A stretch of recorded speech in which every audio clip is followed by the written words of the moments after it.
கரூரில் தேசிய நெடுஞ்சாலையில் சென்று கொண்டிருந்த ஆம்னி பேருந்து, டிராக்டர் மற்றும் சுற்றுலா வேன் மீது மோதிய விபத்தில் 4 பேர் உயிரிழந்தனர். 15க்கும் மேற்பட்டோர் காயமடைந்தனர். செய்தியாளர் அருள்செல்வன் இணைப்பில் இருக்கிறார். அருள்செல்வன், வணக்கம். இந்த விபத்து எப்போது நடைபெற்றது, சொல்லுங்க. வணக்கம்.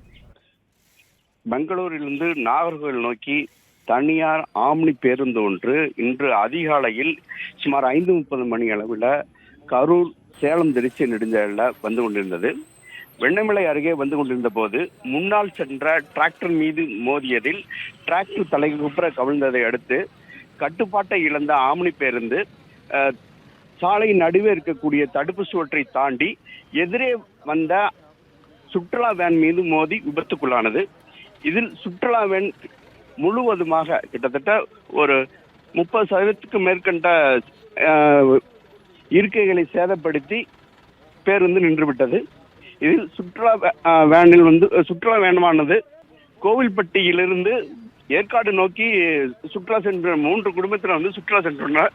அவர்கள் மீது மோதியதில் 13 வயது பெண் குழந்தை உட்பட 4 பேர் உயிரிழந்ததாக சொல்லப்படுகிறது.